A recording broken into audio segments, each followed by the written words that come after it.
Hey everyone, Tom Rafferty. There's a fine line you walk as a sales rep between doing too much for your customer and doing too little for your customer. Doing too much for your customer would include things like doing maybe a proposal that is very time consuming, labor consuming, energy consuming, and that you probably should have charged your client or your prospective client for, but you do it as a sign of good faith to show them that you're serious about working with them. Ideally, there should be a quid pro quo, or just a common understanding that in common decency and common courtesy and human interaction, there is a back and forth when it comes to something being given gratuitously. When you give your customer something gratuitously, it's of course in hopes that they will look upon you more favorably when it comes time to make their buying decision. And they'll buy from you as opposed to the person who did not do them that gratuity. But that's not always how it works out. And in fact, it's often how it does not work out. You can do things for people. You can do extra services for a client. You can be very kind and courteous and kind of go over the top and go the extra mile for a client. And there's no expectation on their part that they are going to do the same for you. There's no quid pro quo. Oftentimes when you do go above and beyond for a client, when you do go the extra mile, the common courtesy of a returned favor is not granted. So you really have to be careful how nice you are. And there's a lot of truth to the saying that nice guys finish last. You want to be kind and courteous, but you really have to protect yourself.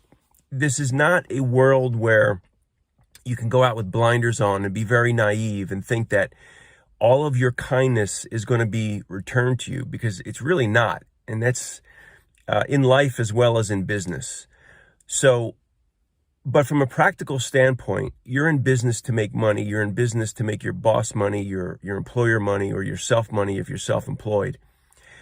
So there is the game you play. There is the game of courtesy and gratuity and doing things for people that maybe your competitor is not doing, so that you can more favorably be thought of in your client's mind. But be sure that just know that will not always be returned in kind. And I'll go so far as saying most of the time it will not be returned in kind. So you really have to gauge the situation. And if you are doing things for a client, if you are being overly gratuitous, if you think you've gone a little too far, not in any ethical way, but just in doing things for people, you may have a client that calls you constantly or contacts you constantly for proposals. And, depending on what you're selling, these proposals are very involved. They take a lot of time to generate. There's a lot of thought and engineering behind them. And it's not an easy matter. It's not like just going on an online website and getting a price for something that's already posted.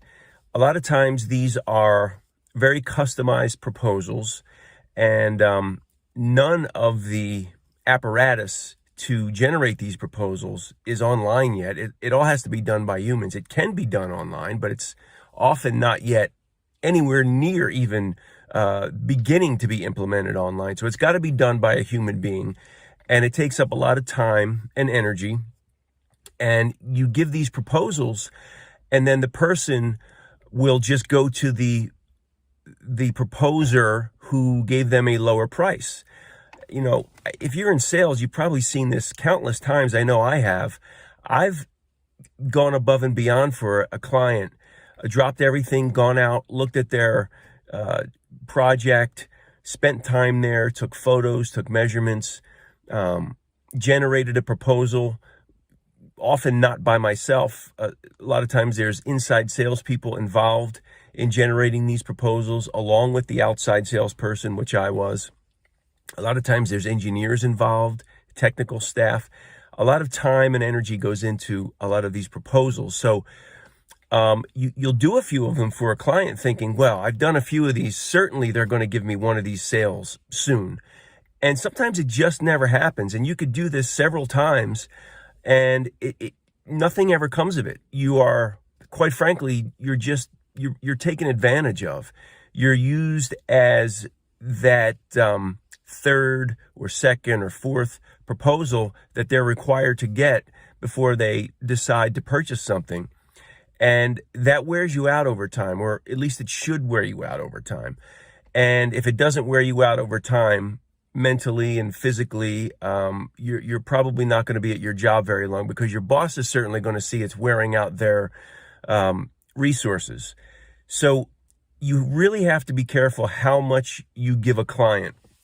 Now, on the other hand, you could certainly give a client way too little, and you can be so bad in your response to a client or a prospective client. You could be so bad in your delivery of what you have to say to them. You can take too long to return their email or their phone call.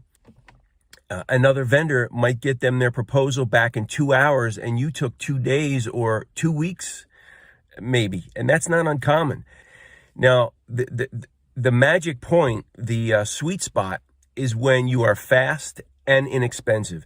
If you can offer your client something at a lower price than your competitor, and you could get them the proposal more quickly than your competitor and the product more quickly than your competitor, well, that's the secret sauce. And as I've seen in my career, very few companies are capable of doing that. Certainly the big online sellers have kind of mastered that, and I think that's the way all products and services are going. No matter how complicated you think your product or service is and that it can't possibly be sold online, it's going to be sold online one day, and probably one day soon. As time goes on, people are going to rely more and more on online buying and selling. People are going to demand online buying more and more.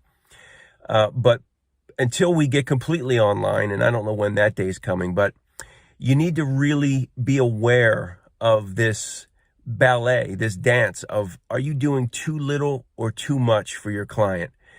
It's very possible to do both, and you want to be somewhere in the middle. You don't want to be taken advantage of, and you don't want to be so stingy and greedy with your products and services that you never give anything to your client, because they're going to notice when the next person does. If you have little giveaways, if your company has pens or pads or mouse pads or computer screen cleaners, there are so many different golf balls. There are so many different giveaways that companies have. And I've seen it where sales reps will say, I don't give anything to my client or anything to a prospect until they've bought something. Well, if your products and services amount to tens of thousands of dollars for a purchase, or hundreds of thousands or millions of dollars, if your client spends $80,000 with you and you give them a lousy pen, that's not very impressive. And it wouldn't impress me, and I don't think it's going to impress many other people either. So if you want to get your name in front of people, give them your stuff, your giveaways, your tchotchkes, before they buy something. If you have a pad with your company's name on it, give it to them. They put it on their desk, and your name and your company's name will be in front of them. If you have pens with your company name on it, give it to them. Your company's name will be in front of them on their desk. So if you're selling items that are thousands or tens of thousands, hundreds of thousands of dollars, don't wait to give your customer a lousy pen or a mouse pad. Give it to them beforehand and get your name in front of them. And on the other side of that coin, don't give so much to your client that they expect you to jump as soon as they call you. As soon as they say jump, you say how high. It becomes expected over time. In business and in human nature, when you do things for people, often they learn to expect it. There's a switch I don't know the physiology or the biology behind it, but there's a switch in the human being where if you do a lot of things for someone, they come to expect that. And then when you stop doing it, they don't appreciate you for all the things you did. They badmouth you for the things that you are no longer doing. So just be careful. You have to protect yourself. If you work for someone else, you have to protect your boss, your employer. You can't give too much away in time, in energy, in giveaways, tchotchkes. You really have to be careful and walk a fine line and gauge what's going on. And I've done quotes for people and asked them to remember me when it's time to buy. Don't just buy from somebody else because the next person might be cheaper. And it should be understood without being said. Please don't just take the quote that I spent so much time and effort on and put it in front of my competitor and say, if you could beat that, you'll get my sale. But that happens a lot. No matter how much work you put into it, it's often not appreciated. And oftentimes, your client or your prospective client will simply take the quote that you put so much time and effort into and tell your competitor the price on it and say, if you can beat this price, I'll give you the sale. And the competitor most times will say, yeah, I'll beat that price, even if it's by $1 or a penny or whatever it is. It might be by a lot of money, but it might be just by peanuts, by a penny or $1. And your client, for whom you committed so much blood, sweat, and tears, so to speak, in putting these very technical and time-consuming proposals together, will simply give the sale to your competitor who put no time and effort in. They just looked at your price and said, yeah, I'll beat it by $1. And that's good enough for your client or your prospective client. So you have to be very careful of that. Don't expect that everyone is playing by the same rules you are playing by. And I had to learn that the hard way. I went in thinking the best of people, and I learned that that's not always the case, and maybe that's even often not the case, or maybe even most times that's not the case. So I'm passing on that knowledge so maybe someone watching this won't have to learn the hard way. You have to be careful. Another thing you don't want to do too little of for your client is watch out for them. I found a new client one time, and I introduced myself to them, and they happened to have a contract with a manufacturer that I sold for. So that contract allowed them a certain discount in pricing. And I let them know that. They had no idea they were entitled to a discount because of that contract. So I let them know that. They were so glad to hear it, so glad to, make my acquaintance. And well, I told someone back at my office about this. I was very happy about it. And, I was expecting that pat on the back. You found a new client. That's great, because that's like the 10-pound golden nugget of sales. When you find a new client and they're willing to get on board with you and they're enthusiastic about buying things from you, there's nothing better in sales. So I told some people back at the office this, and someone said, well, why did you tell them about the discount? If they didn't know about it, you could have been making more money. We could have been making more money as a company. You could have been making more money on commission. And I couldn't believe they said that. When your client finds out that you didn't tell them about a discount that was going to save them money because it's going to make you a few more bucks to not tell them about it, they're going to fire you, and they're never going to call you again. They're going to go to your competitor. You're going to lose them as a client. They're going to tell all their friends about it.